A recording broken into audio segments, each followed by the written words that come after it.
തിരക്കഥാകൃത്തുക്കള് അവര് ഒരു പ്ലാറ്റ്ഫോം ഉണ്ടാക്കി തന്നാലേ നമുക്ക് കളിക്കാൻ പറ്റുള്ളൂ. എനിക്ക് വേണ്ടിയിട്ട് ഉള്ള കഥാപാത്രങ്ങൾ അവർ സ്റ്റിച്ച് ചെയ്തിട്ടുണ്ട്. അപ്പം ഞാൻ സിനിമയിൽ വന്ന സമയത്ത് എനിക്ക് പൊക്കമില്ല, വണ്ണമില്ല എന്ന് ഞാൻ ഏതൊക്കെ ഇന്റർവ്യൂവിൽ പറഞ്ഞിട്ടുണ്ട്. പക്ഷെ എനിക്കൊരു 6-6 അടി പൊക്കമൊക്കെ ഉണ്ടായിരുന്നെങ്കിൽ തവിടുപൊടി പിന്നെ പണ്ടേ ഇവിടുന്ന് പോയിട്ട്. കാരണം ഞാൻ ചെയ്ത പല വേഷങ്ങളും എനിക്ക് ചെയ്യാൻ പറ്റില്ലായിരുന്നു. ഇപ്പൊ കുഞ്ഞുകൂനനോ ചാന്തുപൊട്ടോ മായമോഹിനിയോ അങ്ങനെ പച്ചക്കുതിര ഇതൊന്നും പൊക്കത്തിന്റെ പേര് കാറ്റഗറൈസ് ചെയ്ത് മാറ്റി. എന്ന് വെച്ചാല് അതല്ല, ഒരു നോർമൽ ഇതിൽ നിന്ന് മാറുമ്പോൾ നമ്മള് ഇയാളെന്തേ കാണിക്കണേ എന്നൊക്കെ തോന്നിക്കഴിഞ്ഞാൽ നമ്മള് പക്ഷെ അല്ലാത്തൊരു നോർമലായിട്ട് നമ്മുടെ നോർമൽ ഒരാളാണ് ഞാൻ. അപ്പൊ ആ ഒരു നമ്മൾ കൺമുമ്പിൽ കാണുന്ന കഥാപാത്രങ്ങളിലൂടെയാണ് നമ്മൾ പോയിക്കൊണ്ടിരിക്കുന്നത്. അപ്പൊ ചില സമയത്ത് ആദ്യമൊക്കെ നമുക്ക് സങ്കടം ഉണ്ടായിരുന്നു, ഒരു 6 അടി കിട്ടിയിരുന്നെങ്കിൽ ഞാൻ കാലക്കേനെ എന്നൊക്കെ ഒരു കാര്യമില്ല എന്നുള്ളത് പിന്നെ മനസ്സിലായി. പക്ഷെ ഒരുപാട് നല്ല കഥാപാത്രങ്ങൾ അത് കാരണം കഥാകൃത്തുക്കൾക്ക് അവർക്ക് ഉണ്ടാക്കാൻ പറ്റി.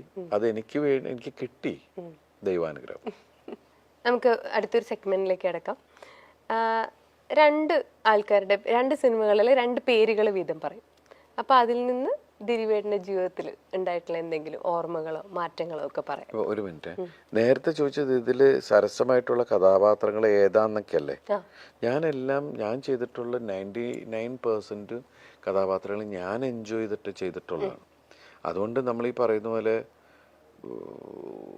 മാതാപിതാക്കളോടൊക്കെയാണ് ഇതിൽ ഏത് മക്കളെ നിങ്ങൾക്ക് ഇഷ്ടം ചോദിക്കണ പോലത്തെ ഒരു അവസ്ഥയുണ്ട്. എല്ലാം ഞാൻ ഇഷ്ടപ്പെട്ട് ചെയ്തിട്ടുള്ളതാണ്. ഞാൻ എപ്പോഴും അങ്ങനെ എന്നെ ചിരിപ്പിക്കാൻ പറ്റണം മറ്റാൾക്ക്, എന്നാലേ എനിക്ക് വേറെ ആളെ ചിരിപ്പിക്കാൻ പറ്റുള്ളൂ. അങ്ങനെയാണ് നമ്മൾ സ്ക്രിപ്റ്റ് വായിക്കുമ്പോൾ നമുക്കൊരു ജഡ്ജ്മെന്റ്. ഇപ്പം ആദ്യമായിട്ട് ആ കഥ വായിക്കുമ്പോൾ ദിലീപായിട്ട് അല്ലെങ്കിൽ ആ ഒരു ക്യാരക്ടറായിട്ട് നമുക്കത് ഒരു വേറെ ആളുടെ വ്യൂ പോയിന്റിൽ നിന്ന് കണ്ട് നമുക്ക് ചിരിക്കാൻ പറ്റുമെങ്കിൽ മാത്രമല്ലേ അത് പ്രേക്ഷകരിലേക്ക് വർക്കാവുള്ളൂ. ഞാൻ എൻ്റെ റൈറ്റർ അല്ലെങ്കിൽ എൻ്റെ ഡയറക്ടർ അതിനെക്കുറിച്ച് സംസാരിക്കുമ്പോൾ ഞാൻ കഥ കേട്ടിരിക്കുമ്പോൾ തമാശയാണെങ്കിൽ തമാശ ആവണം, ഞാൻ ചിരിക്കണം. ഞാൻ കഥയൊക്കെ ആയിരിക്കണത് എന്നാ പിന്നെ ചിരിപ്പിക്കും നിങ്ങളെന്നും പറഞ്ഞിട്ടാണ്. കാരണം എന്താണെന്നറിയോ, ഞാൻ ഇതുമായിട്ട് വരുമ്പോ എന്നാ പിന്നെ ചിരിപ്പിക്കുന്നു പറഞ്ഞിട്ട് അവരിയ്ക്കണേ ഓഡിയൻസ്. തീർച്ചയായിട്ടും. അപ്പൊ എനിക്ക് ചിരിക്കാൻ റെഡി ആയിട്ടാണ് അവര് ചിരിക്കാൻ റെഡി എന്ന് വെച്ചാൽ അതിൽ കാര്യം ഉണ്ടാവണം. ഇപ്പൊ നേരത്തെ തന്നിരുന്ന ഒരു എന്താ പറയാ, നമുക്ക് തന്നിരുന്ന ഒരു എന്താണ് അതിന് കറക്റ്റ് വേർഡ് പറയുന്നത് വെച്ചിട്ടുണ്ടെങ്കിൽ റിസപ്ഷൻ എന്ന് വെച്ചാല് ഒരു പരിഗണന എന്നൊക്കെ പറയില്ലേ. ഇപ്പൊ എന്തെങ്കിലും തമാശ പറഞ്ഞാലും ആ പോട്ട് ചിരിച്ചു വിട്ടേക്കാം എന്ന് പറഞ്ഞു. പക്ഷെ ഇപ്പൊ എന്ന് വെച്ചിട്ടുണ്ടെങ്കിൽ അതിന്റെ ഇത് കൂടി. കാരണം എന്ന് വെച്ചിട്ടുണ്ടെങ്കിൽ ഉത്തരവാദിത്വം കൂടി എന്ന് വെച്ചിട്ടുണ്ടെങ്കിൽ നമ്മള് ദൈവമേ ചിരിക്കണേ. കാരണം വെച്ചിട്ടുണ്ടെങ്കിൽ കരയിപ്പിക്കാൻ എളുപ്പാ, നമ്മുടെ പ്രാരബ്ധം പറഞ്ഞാൽ മതി. ചിലപ്പോൾ സങ്കടമായിട്ട് കരയും. ചിരിപ്പിക്കൽ വലിയ പണിയാ. അത് ചിരിപ്പിക്കുന്ന ആരാണെങ്കിലും ഞാൻ ഭയങ്കരമായിട്ട് ചിരിക്കാൻ ആഗ്രഹിക്കുന്ന ഒരാളാ, മനസ്സിലായില്ലേ? അപ്പോൾ ഈ മിമിക്രിയിലെ മിക്ക ആൾക്കാരുടെയും ഫാനാണ് ഞാൻ. എപ്പോഴും ഇവരുടെ ഓരോ കാര്യങ്ങൾ കണ്ടിട്ട് തന്നെ പിന്നെ ഞാൻ വിളിച്ച് പറയും ചെയ്യും. അവരുടെ ഷോർട്ട് ഫിലിം കണ്ടാലും മറ്റു തമാശകൾ കണ്ടാലൊക്കെ വിളിച്ച് പറയും. എങ്ങനെ കാവ്യ ചേച്ചിയും മീനാക്ഷി മാമാട്ടിയൊക്കെ സിനിമ കണ്ടോ? വോയിസ് ഓഫ് സത്യനാഥൻ കണ്ടോ? കണ്ടു. അവര് ചെന്നൈയിലാണ് കണ്ടത്. അവിടെ ഹൗസ്ഫുള്ളായിരുന്നു. ഭയങ്കരമായിട്ട് എൻജോയ് ചെയ്തു. അവര് എന്നെ 2 പേരും 3 പേരും. അപ്പൊ ചെറുത് ഭയങ്കര ചിരിയായിരുന്നു എന്ന് പറയണ്ടേ. അപ്പൊ കാവ്യ കണ്ട് ഇവള് ആവശ്യമുള്ളിടത്തും ചിരിക്കണ്ട, ആവശ്യമില്ലാത്തടത്തും ചിരിക്കുന്നു ഇവള് ഇതൊക്കെ പറഞ്ഞിട്ട് അവളെ കളിയാക്കുണ്ടായിരുന്നു. നീനുട്ടിയും എന്നെ വിളിച്ചു പറഞ്ഞു, അച്ഛാ നന്നായി അച്ഛാ, എൻ്റെ ഫ്രണ്ട്സൊക്കെ ഉണ്ട്, അവർക്കൊക്കെ ഭയങ്കര ഇഷ്ടമായി. അതിൽ കാവ്യം പറഞ്ഞു ഭയങ്കരമായിട്ട് എൻജോയ് ചെയ്യേണ്ട ആളുകള് എല്ലാവരും. പിന്നെ ഫീൽ വരുന്ന സമയത്ത് ആണുങ്ങളടക്കം കണ്ണ് നനയുന്നുണ്ട്, എല്ലാവരും കണ്ണൊക്കെ എന്നെ തുടയ്ക്കുന്നുണ്ട്. നമ്മളിങ്ങനെ നോക്കൂല എന്താണ് ഇതിൻ്റെ ഒരു അവസ്ഥ എന്നൊക്കെ തോന്നുന്ന ഒരു ഇതല്ലേ. അപ്പൊ എല്ലാവർക്കും ദൈവാനുകരിച്ച് നമ്മുടെ ഒരു ഫാമിലി എന്റർടൈനർ അല്ലേ. മാമാട്ടി എങ്ങനെ പഴയ പടങ്ങൾ ആ ക്ലിപ്സ് ഒക്കെ കണ്ടിപ്പോഴും ആ കോമഡികൾ എൻജോയ് ചെയ്യുന്നുണ്ടോ? മാമാട്ടി ശരിക്കും പറഞ്ഞാൽ ഈ അടുത്ത കാലത്താണ് നമ്മുടെ സിനിമകൾ കാണാൻ തുടങ്ങുന്നത്. അങ്ങനെയാണ് ഇവള് എൻജോയ് ചെയ്യുന്നത് കണ്ടപ്പോഴാണ് നമ്മൾ ഓരോ സിനിമകൾ കാണിക്കാൻ. അപ്പൊ മായമോഹിനി കണ്ടപ്പോ അച്ഛൻ എന്തൊക്കെ കാണിക്കണേ എന്നൊക്കെ ചോദിച്ചു. അങ്ങനെയൊക്കെ ഉള്ള സാധനങ്ങളൊക്കെ ആയി. ആൾക്കിപ്പോൾ ഈ ഒക്ടോബർ ആകുമ്പോൾ 5 വയസ്സാവും. അതെ. അതെ. അപ്പൊ സിനിമ കണ്ട് ആ കോമഡി ഒക്കെ മനസ്സിലായി തുടങ്ങിയിട്ടുണ്ട് ഇപ്പൊ എന്തായാലും. അപ്പൊ ഇനി ഒരു ഫാനോട്, ഒരു സ്ട്രോങ് ഫാനോട് വന്നിരിക്കുകയാണ്. ഓക്കെ, അപ്പം ഈ പടങ്ങളെ കുറിച്ചൊക്കെ പറയുമ്പോൾ അല്ലെങ്കിൽ ഈ ആളുകളെ കുറിച്ച് പറയുമ്പോൾ ദിലീപേട്ടന് ജീവിതത്തിൽ ഉണ്ടായ ഒരു മാറ്റം എന്താണെന്ന് പറയാം. സല്ലാപം, കഥാവിശേഷം, ഈ 2 പടത്തിൽ നിന്നും ദിലീപേട്ടന് ഉണ്ടായ ഒരു മാറ്റം. സല്ലാപം ശരിക്കും പറഞ്ഞാൽ എൻ്റെ ജീവിതത്തിലൊരു ടേണിംഗ് പോയിന്റാണ്. ആസ് ആൻ ആക്ടർ ഉറപ്പായിട്ടും അവിടെ നിന്നാണ് എൻ്റെ ഒരു പലരുടെയും വിചാരം അതാണ് എൻ്റെ ആദ്യത്തെ പടം സല്ലാപം. അതിന് മുമ്പുള്ള പടങ്ങൾ ചിലപ്പോൾ അവരുടെ അത് അത്രയും ജനഹൃദയങ്ങളിലേക്ക് ഇറങ്ങി ചെന്ന ഒരു കഥ. പിന്നെ കഥാവിശേഷം എനിക്ക് ഇഷ്ടപ്പെട്ട സിനിമകളിലൊന്നാണ്. ചന്ദ്രേട്ടൻ്റെ, എനിക്ക് തോന്നുന്നു ചന്ദ്രേട്ടൻ്റെ മകന് ഫീൽ ചെയ്ത ഒരു ഇൻസിഡൻറ്റിനെ ബേസ് ചെയ്തിട്ടുണ്ടാക്കിയൊരു കഥയാണ്. ഞാൻ ഇപ്പോഴും എന്തൊരു മൂഡാണ് ആ പടം. ഇയാളുടെ ഒരു ട്രാവലിങ്, പല ഭാഷയിലുള്ള ആളുകളും, വേറൊരു അയാൾ ഒളിപ്പിച്ചിരിക്കുന്ന ഒരു മിസ്റ്ററിയും. അത് ചില സമയത്ത് സൂയിസൈഡ് എന്ന് പറയുന്നത് രക്ഷപ്പെടലാണ്. ചിലത് താങ്ങാൻ പറ്റാണ്ടാകുമ്പോൾ പോവുക എന്ന് പറയുന്നത്. പക്ഷെ അതൊരു അതിനോട് അതല്ല ശരിക്കും വേണ്ടതെന്നുള്ളതാണല്ലോ. നമ്മൾ ഫൈറ്റ് ആണല്ലോ ലൈഫ് എന്ന് പറയുന്നത്. ഒരു ജന്മമുള്ളൂ, അത് നമ്മൾ ജീവിച്ചു തീർക്കാം. പക്ഷെ ചിലർക്കത് പ്രഷർ, ഈ പറയുന്ന ഞാനിങ്ങനെ സംസാരിച്ചിട്ടും എനിക്ക് തോന്നിയിട്ടുണ്ട്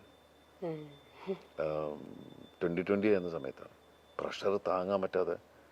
എന്നിട്ട് ഞാൻ ഇവിടുന്ന് വേറെ രാജ്യത്തേക്ക് പോയി. കാരണം ഇവിടെ നിന്ന് കഴിഞ്ഞാൽ ചിലപ്പോൾ എല്ലാ അത്ര കുഴപ്പമായി പോയി മെന്റലി. എന്നുവെച്ചാൽ ഒന്നും നടക്കുന്നില്ല, ഒന്നും നീങ്ങുന്നില്ല എന്ന് തോന്നുമ്പോൾ ഉള്ള ഒരു, നമുക്ക് ഇത് എല്ലാവർക്കും ഉണ്ടാവുന്നതാണ്. പക്ഷെ ഇപ്പൊ തോന്നും അങ്ങനെയല്ല, അതൊരു പരിഹാരമല്ല. കാരണം നമ്മളെ ഡിപ്പെൻഡ് ചെയ്തിരിക്കുന്ന ഒരുപാട് ആൾക്കാരെ ഇരുട്ടിലാക്കിയിട്ട് നമ്മൾ രക്ഷപ്പെട്ടു. അത് ശരിയല്ല എന്ന് തോന്നുന്ന ഒരുപാട് കാര്യങ്ങളുണ്ട്.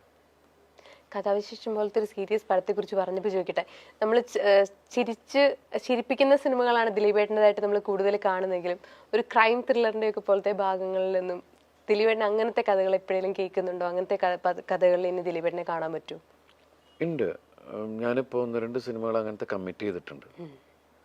മീൻസ് ഒരു ആക്ടറെ സംബന്ധിച്ചിട്ട് എല്ലാ ജോണറും അങ്ങനെ പോവുക എന്ന് പറയുന്ന ഇതില്ലേ. നമ്മൾ ഏതൊരു സംവിധായകൻ്റെ അടുത്ത് ചെല്ലുമ്പോൾ ആ സംവിധായകൻ്റെ മുമ്പിൽ ഒരു വെള്ള പേപ്പറായിട്ട് പോവുക. അയാൾ അദ്ദേഹത്തിൻ്റെ രീതിക്ക് അദ്ദേഹം വരച്ച് അതിനെ സ്കെച്ച് ചെയ്യുക എന്ന് പറയും. അപ്പം അതാണ് നമ്മുടെ മനസ്സിലാഗ്രഹം. എനിക്കറിയാം ജനങ്ങൾ എന്നിൽ നിന്ന് കൂടുതൽ എൻ്റർടൈൻമെൻറ്റ് സിനിമകളാണ് ആഗ്രഹിക്കുന്നത്. എനിക്കും ചെയ്യാൻ അതൊക്കെ തന്നെയാണ് ഇഷ്ടം. പക്ഷെ എന്നാലും എല്ലാ തരവും നമ്മൾ ചെയ്യണം. അതെ. ഈ 2 വ്യക്തികളെ കുറിച്ച് പറയുമ്പോൾ അവർ ജീവിതത്തിൽ കൊണ്ടുവന്നിട്ടുള്ള വലിയ മാറ്റങ്ങൾ. കമൽ, ലാൽ ജോസ്. കമൽ സാറ് എൻ്റെ ക്യാമറയുടെ മുമ്പിലാണ് ഞാൻ ആദ്യം തന്നെ മീൻസ് സ്ക്രീനിൽ എന്നെ കാണുന്നത്. പിന്നെ എൻ്റെ ഗുരുനാഥനാണ്. കാരണം വെച്ചാൽ ഞാൻ അദ്ദേഹത്തിൻ്റെ കൂടെയാണ് വർഷങ്ങളോളം ഉണ്ടായിരുന്നത്. എനിക്ക് 8-9 ഫിലിം ഞാൻ ഇപ്പോഴും കിടന്ന് ഞാൻ കമൽ സാറിൽ ആ ഒരു ഇതിൽ കണ്ട ക്വാളിറ്റി എന്ന് വെച്ചാൽ, ബോസ് ചിലപ്പോൾ താഴെയുള്ള ഒരാളെ വെച്ച് പടം ചെയ്യണമെന്ന് നിർബന്ധമില്ല, അസിസ്റ്റന്റിനെ വെച്ചിട്ട്. അപ്പോൾ ആ ഒരു ഇതിൽ എനിക്ക് കമൽ സാറിനോട് ഭയങ്കര റെസ്പെക്ട്. കാരണം വെച്ചിട്ടുണ്ടെങ്കിൽ ഞാൻ ആ സമയത്ത് വേഷം ചെയ്തു വന്നു, ഇതായി. പിന്നെ അത് കഴിഞ്ഞ് സല്ലാപം ചെയ്തു. സാർ എന്നെ വെച്ചിട്ട് ആദ്യമായിട്ട് ഇൻഡിപെൻഡൻറ്റ് ഹീറോ ആവുന്ന ഒരു പടം അതാണ്. പിന്നെയാണ് കല്യാണവും സൗന്ദര്യവും ഒക്കെ വന്നത്.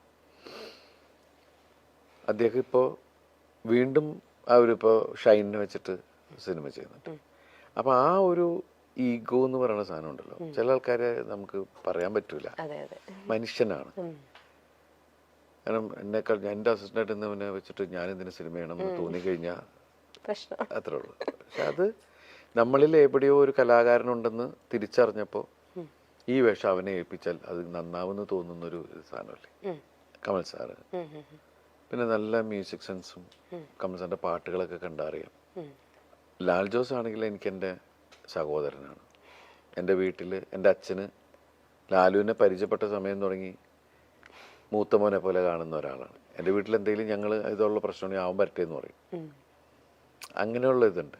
അത്രയും ഫാമിലി അറ്റാച്ച്ഡ് ആണ്. ലാലുവിൻ്റെ അപ്പച്ചനും അമ്മയാണെങ്കിലും ലാലുവിൻ്റെ വീടാണെങ്കിലും ഞാൻ ഇടയ്ക്ക് പോയി നിൽക്കുന്നൊരു വീടാണ്. എനിക്ക് എൻ്റെ അമ്മയുടെ വയറ്റിൽ ജനിക്കാതെ പോയൊരു സഹോദരൻ. അതാണ് എൻ്റെ എന്ത് വിഷയത്തിനും എൻ്റെ ഒപ്പം നിൽക്കുന്ന, എനിക്ക് വേണ്ടി പടവെട്ടുന്ന ഒരാളാണ്. അതാണ് ലാൽ ജോസ്. എനിക്ക് ഭയങ്കര ജെന്യൂനായിട്ട് തോന്നിയ ഒരാളാണ്.